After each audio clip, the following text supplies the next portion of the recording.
Hello friends, today I want to give you my honest review and opinions to help you decide whether or not a standing desk is right for you, including some practical tips if you decide to get one.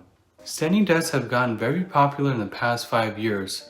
With many people working from home and saving some money, it is very possible that you or somebody you know are looking to elevate your work setup. Now, why is there such hype around a standing desk? Traditionally, people used to sit and work for 8+ hours each day in addition to chilling out on your couch after work. And that was leading to injuries and associated health risks. Health experts have all advised that everyone should not be sitting so long, and in 2019, the American Heart Association even dubbed sitting the new smoking.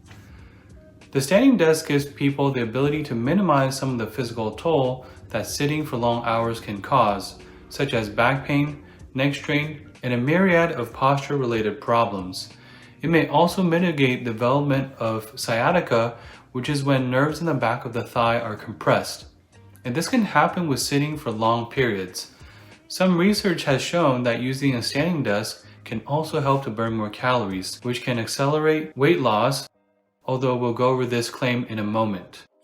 I happen to join in on this trend and bought the Autonomous AI Smart Desk 2 and had it since September of 2020. I want to go over some of my suggestions, including whether or not I think it's a good idea to get one. Now, just as a disclaimer, I don't use this desk all the time. This is not my primary workstation. I actually have the Autonomous AI Smart Desk 2 here in the guest room, and I use it more for my Zoom meetings for about twice a week. Most of the time when I'm working, I'm still sitting down in the office. Now, the thought of the standing desk was very appealing. I wanted to try to stand more during the time that I was working, and I want to share with you my experience. When first starting to use the standing desk, I found that it was difficult to stand still for more than 30 to 45 minutes at a time. I work in the physical therapy setting where I am on my feet all day, but I'm not standing still during those hours. I'm moving around a lot. I noticed that with the standing desk, I was fidgeting a lot, and it actually made my back and my arches sore in the beginning. I think that part of this is normal given that most people don't stand still unless they are waiting in line for something. Wow. The body wants to take the path of least resistance, which is to be comfortable, hence sitting is still easier. I'm concerned as a physical therapist that people may be forcing themselves to stand for much longer than their body can tolerate. One danger that I see here is that people will use the desk and leave the abdominals unengaged, which can exacerbate lumbar lordosis, or they will go into knee hyperextension, which can cause knee joint instability over the long term. My recommendation for anyone getting a standing desk is to cycle between sitting and standing every 30 to 45 minutes. This gives the postural muscles some time to rest in between bouts of standing, which limits the risk of injury. Now let's address the calorie burn.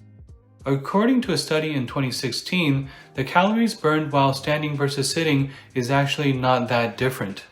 People who sat and watched TV on average will burn 80 calories per hour, while the same people who watch TV while standing will burn 88 calories per hour. So if you were to stand for 8 hours a day through your entire workday, you burn 64 calories, which is not that much given how much effort you have to put in. Now, the same study also tested walking at a normal pace, which burned 210 calories per hour on average. So even if you walk 20 minutes a day for exercise, you would beat the calorie burn difference between walking and sitting.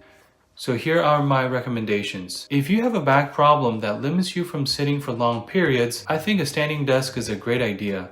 You want to limit yourself from positions that exacerbate your problems, and if sitting for long periods is bad for your back, try to stand more. Make sure you keep your core engaged and do not lock out the knees. If you have some extra cash in the budget, you can also consider using an under-the-desk treadmill and get some steps while you are at work. If your goal is to lose weight, a 30-minute walk each day is going to be more efficient. Getting a standing desk can take some getting used to. You want to gently get into the habit instead of going all out and standing for 4 to 8 hours straight. While there are some advertised benefits, you want to be careful with your posture when standing. If you were to get a standing desk, I do recommend using one that allows you to adjust the height easily. If you are interested in trying one out, Autonomous AI has a 30-day return policy to know whether or not this is for you. Their desks have a sturdy build quality and beautiful finish. I have a referral link with a small discount down below if you are interested. That's it for this video. Subscribe for more videos for managing and preventing pain, and I will see you in the next one.